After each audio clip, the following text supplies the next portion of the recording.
You ever notice how people get obsessed with reading body language on a first date? Like it's a spy mission? She crossed her arms. Does that mean she's cold or she hates me? He leaned in. Is he into me or just nearsighted? Everybody's squinting at posture like they're decoding hieroglyphics at the Olive Garden. Here's the problem. Body language lies all the time. A guy can nod like a dashboard bobblehead and still be mentally checking his email. A woman can hold your gaze for 3 minutes straight and still be thinking about the Cobb salad waiting in her fridge at home. But there are signals that never lie, and they're not something you need a psychology degree to catch. They show up in quieter ways under the noise. So today we're breaking down those signals, the ones that actually matter. And once you know how to spot them, then you'll never waste another date wondering if this person is actually interested or just marking time until dessert. That sounds at all interesting? I hope you'll stick around because that's what's on the agenda. Let's start with fidgeting because not all fidgeting means the same thing. If somebody's playing with their ring or adjusting their watch, running their fingers along the edge of their glasses, that's thinking fidgeting. That's them processing what you just said, and their hands need to be doing something too. That's actually a really good sign. It means their brain is engaged. But if they're checking their phone or scanning the room, doing that thing where they pick up the menu even though you already ordered, that's distraction fidgeting. That's them not really being here. They're looking for an excuse to not be fully present with you. The difference really matters. One says, I'm nervous, but I'm very interested. And the other says, I'm tolerating this until it's over. And here's what it costs you when you miss that signal. You spend the whole date trying harder, talking more, filling every gap, when really they checked out 20 minutes ago. You're now performing for somebody who's already written the Yelp review in their head. 1 star, decent breadsticks, terrible company. Here's one people miss often. Are they teasing you a little, being playful, a little sarcastic? If somebody's going out of their way to poke at you in a familiar way, that's interest. That's them trying to create a moment with you. It's, oh, so you're telling me you've never seen The Godfather? With a grin. Or really, you think pineapple belongs on a pizza? Said like they're mockingly offended? Yeah, that's the kind of teasing that's flirting. It's them testing the waters to see if you'll play back. And when you do, when you volley it right back at them, that's chemistry starting to build. But if the whole date feels like you're trapped in a job interview with somebody who still brings a leather portfolio, that's not chemistry. That's LinkedIn. If nobody's cracking a joke or giving you a hard time about anything, that can mean that they're not comfortable enough yet, or it can mean they're just not feeling it. Or, and you might want to keep an eye out for this one, it could mean that they don't actually have a sense of humor. Which, let's be honest, is its own kind of deal breaker. Or not. So pay attention. A little playful sass, that's a good sign. So here's my nightly routine, pretty much. Pajamas, couch groove perfectly molded to my body, and scrolling like I'm searching for the meaning of life. Spoiler, it's not in there. But do I keep looking? Of course. The difference now is I'm doing it in a mask that looks like I auditioned for a B-movie villain. B as in badass skin, obviously. It's my red light therapy mask, and honestly, it's the only part of my night I can defend. This thing has 272 LEDs. Most masks have half that. It's putting out the same energy that dermatologists use in their offices, red light and near infrared, the 2 wavelengths that doctors actually recommend for anti-aging. And here's the deal. Red light smooths fine lines and it boosts collagen and improves textures. And near infrared goes even deeper where collagen actually lives. Your face cream is never going to make it that far. And because it's wireless, I can scroll, grab snacks, change positions 17 times to accommodate 2 small animals, whatever. No cord anchoring me like a toaster. Do I look ridiculous? Absolutely. But my skin is probably looking better than it has in years, so I'll gladly look weird in private if it means looking good in public. And in case you've been thinking that your skin could use a little pick-me-up, you should know that I've partnered with Inia, and they've given me a discount code. It's down in my description box right next to the link to their website. I'm telling you, I was looking for one of these for the longest time, but they were too expensive. This one comes along with so much more power, but a third of the price. Can't beat it. Check it out. It's in my description below. Okay. If I tell you one more time that your posture is saying more about you than what you say in the first 10 minutes or whatever cologne you've bathed yourself in before leaving the house, I know you're going to start looking for a new dating coach, but trust me on this. This isn't about posture exactly. This is about vibe. Some people sit perfectly still and radiate ease. Other people are moving around, gesturing, laughing, and the whole thing feels kind of forced. You're not looking for how they're sitting, you're looking for whether they seem like themselves or like they're auditioning. When somebody's relaxed, there's a flow to them. They're not performing, they're not monitoring every word, they're just there. And that lets you relax too. Suddenly the date feels less like that interview that we hate and more like two people just hanging out. But when someone's stiff, not in their body, but in their energy, everything feels kind of calculated and every laugh sounds rehearsed. Every story feels like it's been told 15 times before. You're not meeting a person, you're meeting their greatest hits reel. And honestly, the album wasn't that good the first time around. If they can't relax on a first date, when are they going to relax exactly? Month 3, year 2, or is this just who they are? Someone who's always performing, always on, never actually present. By the way, are you sitting up straight right now? See, I told you, posture matters. Oh, this is a big one. Forget everything else for a second and just ask yourself, how do I feel right now? No, not right now, when you're on the date. Do you feel bigger or smaller? More like yourself or less? Energized or drained? Your nervous system knows things that your brain hasn't figured out yet. So if you feel tense or on guard, like you're walking on eggshells or performing for approval, that's information.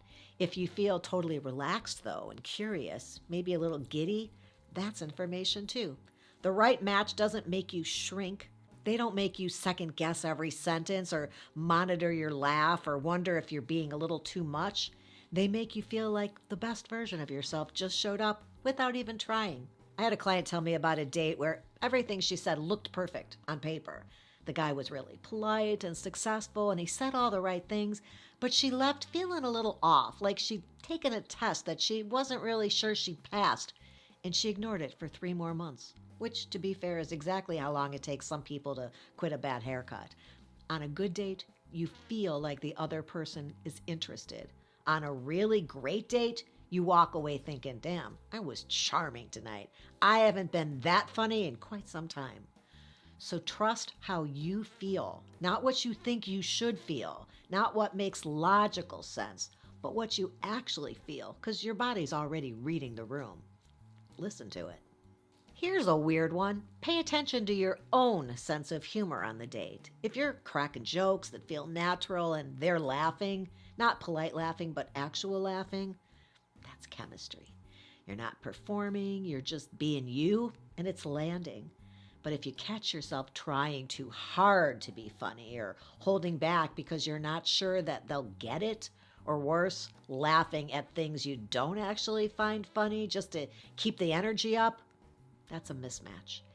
If you're already fake laughing at his jokes, congratulations. You've accidentally time traveled into your second marriage. Your sense of humor is one of the most honest parts of who you are. It's where your personality lives. And if you have to hide it or force it or fake it, you're already editing yourself down to fit somebody else's expectations. That's not a first date problem. That's a preview of the whole relationship. The right person doesn't just tolerate your humor. They get it. They laugh and they volley back if you're lucky. And suddenly you're not working to be funny. You're just having fun. You go home thinking, I haven't been that sharp in months. Everyone talks about eye contact like it's some magic formula. 3 seconds on, 2 seconds off. Don't stare too long or you're a serial killer. There is a thing to eye contact. It matters, but that's not really what matters. It's not all that matters. What matters is where their eyes go when they're not looking at you. Are their eyes lighting up when you say something? Crinkling when they laugh, little crow's feet? Focused like you're the most interesting thing in the room? Or are they drifting, scanning for somebody better, checking the door. Are they looking in that direction? Doing a full visual sweep of the restaurant like they're casing the joint? Because you can feel the difference. One makes you feel seen. The other makes you feel like a placeholder until somebody more interesting shows up. And don't you just hate when they put a TV in the corner of a restaurant? You're pouring your heart out or telling the greatest story and he's watching the weather crawl like it's breaking news? Sir, I am the tornado warning. If their eyes keep wandering, if you catch them looking past you over your shoulder like they're waiting for their real date to arrive, that's not nerves, that's disinterest with a smile. People reveal everything in the stories that they choose to tell. If somebody spends the entire date talking about their ex or their job drama or how they don't usually do this, that's what's taken up real estate in their brain. That's where they live emotionally, and you're getting a preview. But if they tell stories that reveal values, humor, the way they handle conflict or care for people, that's useful. That's here's who I actually am when nobody's watching. Pay attention to what they brag about, what they avoid, whether their stories make them the hero, the victim, or just a person navigating life. And if every story circles back to how impressive they are, how wronged they've been, or how everybody else is the problem, believe that, because that's the narrative you'll be living if you stick around. And spoiler alert, you're not getting a writing credit. Silence is where you find out if somebody's comfortable in their own skin. If a lull in the conversation happens and they just breathe, maybe smile, take a sip of their drink, look around without panic. That's emotional maturity and comfort. That's somebody who doesn't need every second filled with noise. But if they scramble to fill the gap and throw out random questions or visibly tense up like silence is a personal failure, that's somebody who can't sit with themselves. And if they can't sit with themselves, maybe they're going to need you to be their constant entertainment, their validation perhaps, their distraction from their own discomfort. Silence doesn't have to be awkward unless somebody makes it awkward. The right person probably knows that. They let pauses just happen. They trust the rhythm of the conversation without forcing it. Everybody talks about watching how somebody treats the server. And yes, rudeness is a red flag, 100%. But that's not the real test. The real test is tone, not politeness. Tone. Do they speak to the server like a human being or like staff? Is there a warmth? A thank you that sounds real? Maybe a small joke or a moment of connection? Or is it transactional, entitled, like the server's a vending machine with legs? You can say please and thank you and still sound condescending. You can be perfectly polite and still treat somebody like they're beneath you. The words don't matter as much as the energy behind them. And here's why it matters for you. If they can't extend basic warmth to somebody serving them, they're not going to extend it to you once the honeymoon phase ends. Entitlement doesn't stay contained. It spreads like a wine stain on a white carpet. Except the carpet is your life. First dates aren't just about what somebody says or whether they lean in at the right moments. They're about the signs and the signals underneath all of that. The ones you feel more than see, and how they make you feel, whether their humor lands or grates on your nerves. If their eyes are engaged or already looking for the exit. The stories they tell, the way they handle silence, the tone they use with people who can't really do anything for them. Those are the signals that matter. And the more you pay attention to them, the faster you figure out who's worth a second date and who's just good at performing on the first one.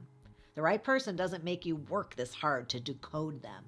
They're clear, they're present, and you don't leave the date wondering. You just know.